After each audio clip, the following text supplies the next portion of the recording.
Baik, assalamualaikum warahmatullahi wabarakatuh. Teman-teman mahasiswa semua, pagi ini kita akan mencoba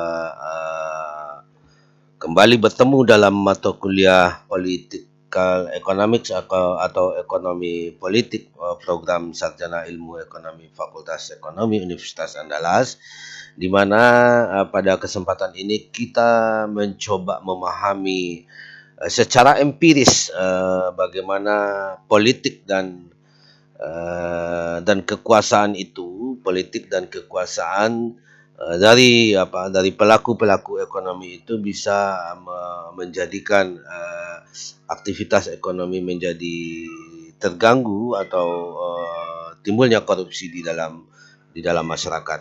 Nah, paper ini ditulis oleh Profesor Dr. Ari Kuncoro pada tahun 2013, sudah cukup lama, dengan judul paper adalah Varieties of Governance of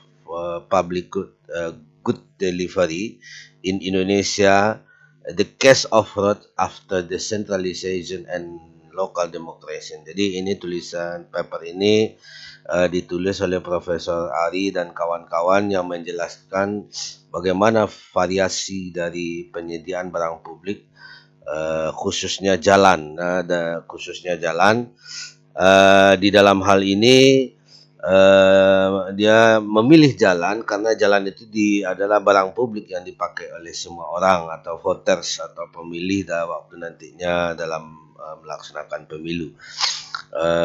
Kemudian case-nya ini dia melihat kondisi di kabupaten dan kota di Indonesia, yaitu spesialnya adalah sampelnya adalah di daerah di Pulau Jawa, ya. Nah, baik, ini adalah papernya, kira-kira ditulis oleh Prof. Ari dan kawan-kawan, ada Pak Fit Adrison dan Iva dan Mbak Iva. Nah, tujuan pembelajaran kita pada pagi hari ini, mahasiswa memahamilah rasionalitas ekonomi, agen dari ekonomi, ada bupati atau wali kota, beserta ada interaksi ekonomi dengan kontraktor proyek itu dalam memanfaatkan desentralisasi fiskal dan demokratisasi dalam melakukan korupsi di Indonesia. Kemudian mahasiswa menemukan dan memahami model matematik ekonomi yang menjelaskan desentralisasi dan demokratisasi ekonomi dalam kehidupan nyata. Nah, kalau kita pahami sebelumnya, memang penelitian ini mengaji tentang desentralisasi. Jadi desentralisasi itu adalah sebuah kewenangan dari pemerintah, ya, dari pemerintah yang didelegasikan ke pemerintah daerah, khususnya kabupaten kota, di mana pemerintah daerah, kabupaten dan kota ini memiliki kewenangan sejak reformasi itu, selain dari empat hal, seperti hubungan luar negeri, pertahanan, uang beredar atau nilai tukar, kemudian masalah kejaksaan dan agama, itu dipegang oleh pemerintah pusat. Selain itu dipegang oleh kekuasaan itu atau desentralisasi itu didesentralisasikan ke daerah.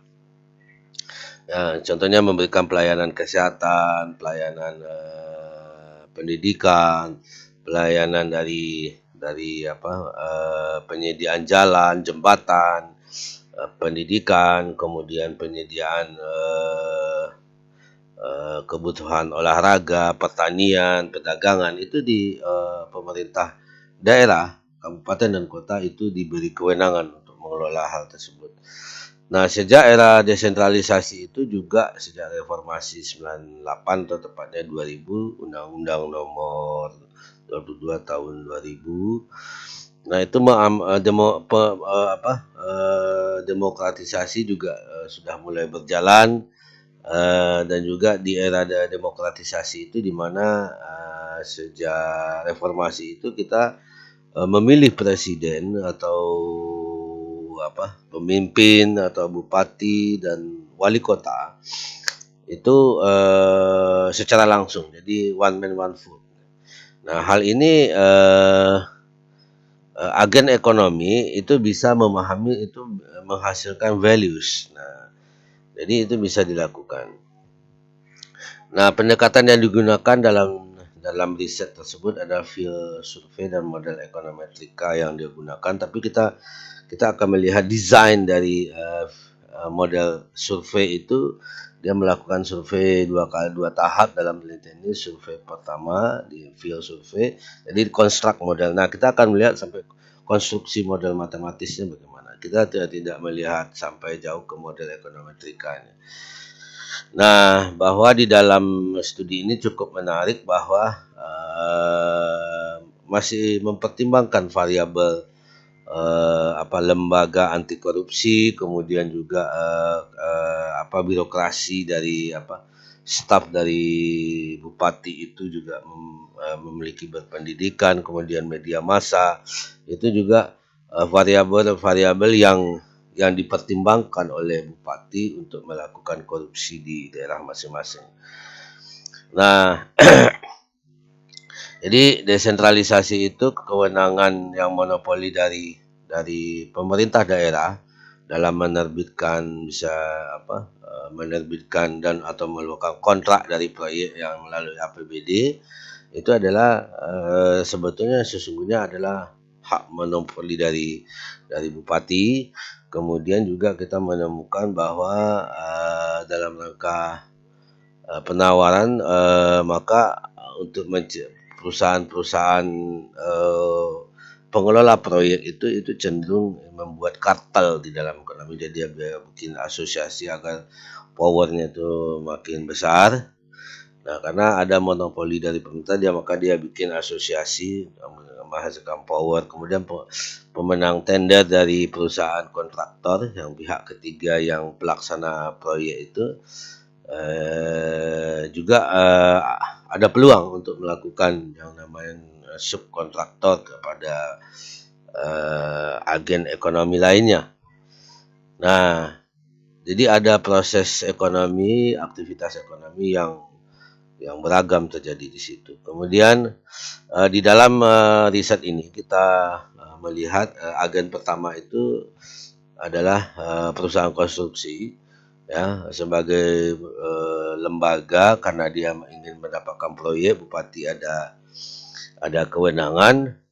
Nah, maka salah satu cara untuk bisa mendapatkan proyek itu maka ada kos yang harus dikeluarkan, yaitu dalam bentuk pemberian suap ya, dana proyek atau kickback di dalam ada dari masing-masing nilai proyek itu dengan share yang bernilai tetap ya.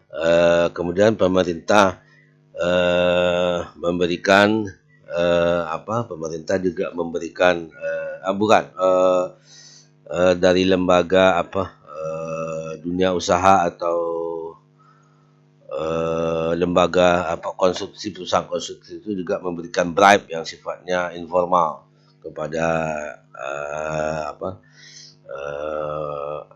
aktor-aktor terkait di dalam dari agen bupati tersebut. Nah, kedua adalah bupati atau wali kota. Nah, itu sebagai agen kepala daerah yang di dalam era demokratisasi itu penunjukan kepala daerah itu dilakukan secara langsung, dipilih secara langsung oleh masyarakat. Artinya bupati itu membutuhkan yang namanya kualitas dia memimpin itu harus terlihat. Nah, dia jika case ini adalah jalan, jadi bupati itu harus melihatkan kinerjanya. Nah, bupati harus melihatkan kinerja dengan penyediaan jalan. Nah, tetapi juga ada trade off. Bupati juga untuk periode berikutnya dia harus maju jadi bupati itu enak ya. Jadi bupati itu enak. Nah, dia pengen maju lagi dan butuh modal. Nah, melalui proyek-proyek pengadaan infrastruktur jalan ini itu bisa mendapatkan peluang untuk melakukan korupsi. Nah, model teori matematis dari ini, jadi birokrasi di lokal atau agen pertama itu diwakili oleh bupati yang ingin berkuasa. Jadi ada proyek, ya. Anggaplah satu proyek itu adalah proyek jalan. Jadi kita misalkan secara matematik, H ini adalah total proyek dari satu proyek pengadaan jalan. Nah, maka share yang akan didapat bupati itu, ya tapi ini tidak disampaikan secara informal kepada berapa nilai enggak. Nah, tapi itu ada cara tersendiri bahwa bupati dapat share. Nah, share itu kita tentukan dengan theta. Nah, kemudian jadi revenue yang akan diterima itu adalah sebesar theta kali H. H ini adalah nilai proyek. Nah, tapi ditambah juga dengan B ini adalah penerimaan yang sifatnya informal. Nah, penerimaan yang sifatnya informal, jadi bupati juga mendapatkan stimulus dari yang sifatnya tidak dari besaran proyek, tapi dari faktor lain. Ya, dari faktor lain yang menentukan nilai bribe ini atau sogokan ini kepada di lingkungan bupati. Nah, jadi R itu sama dengan theta ditambah H theta H ditambah beta. Nah, kemudian apa sih yang orang itu senang sekali menjadi expected values? Expected values dari bupati itu sebetulnya apa? Ya, jadi bupati itu enak sekali. Ya, kalau kita terpilih, ya, kalau kita terpilih jadi bupati, ada probabilitas kita itu terpilih dan ada aset yang akan didapat, maka expected values dari seorang bupati itu yang dipikirkan, yang ada di kepalanya itu adalah ya yang pertama value dia harus menghadirkan kualitas jalan. H ini jalan, kemudian dia peluang dia terpilih. Nah, di dalam jadi expected value yang dia peluang dia terpilih di mana, kemudian aset ekonominya, aset estimasi asetnya di mana. Nah, kalau kita lihat kalau secara matematis ini adalah fungsi objektif dari seorang bupati, maka turunan pertamanya first ordinary condition berarti kondisi yang dibutuhkan. Ya, kondisi yang dibutuhkan dari jalan itu adalah terhadap values yang dia dapat. Jadi VH artinya apa? Semakin, nah berarti ini kan besar dari 0. Kalau kita jelaskan secara matematik, turunan pertama ini besar dari 0, artinya model itu adalah positif. Ya. Dari grafik itu adalah model positif, di mana semakin besar kualitas jalan yang diberikan, maka total dari values yang akan didapat akan semakin besar. Nah, ini begitu pemahamannya. Itu turunan pertama. Jadi linear, seolah-olah linear, ya. Seolah-olah linear bahwa semakin berkualitas jalan, maka semakin tinggi value yang akan didapatkan oleh seorang bupati. Nah, tapi kita harus cek juga bagaimana turunan kedua dari model ini. Nah, dari turunan kedua dari model ini itu adalah kecil dari 0. Berarti kalau kecil dari 0, ya kalau dia kecil dari 0, berarti model itu adalah bentuk U terbalik.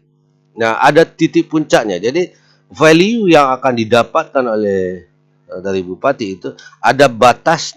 Jika kualitas jalan yang dihadirkan itu semakin lama semakin makin meningkat, tapi tidak selamanya makin baik sampai kualitasnya sangat bagus, itu tidak memberikan value. Jadi ada titik thresholdnya, ada titik batas. Nah, itu yang harus diperhatikan di dalam model matematik ini. Nah, baik teman-teman semuanya,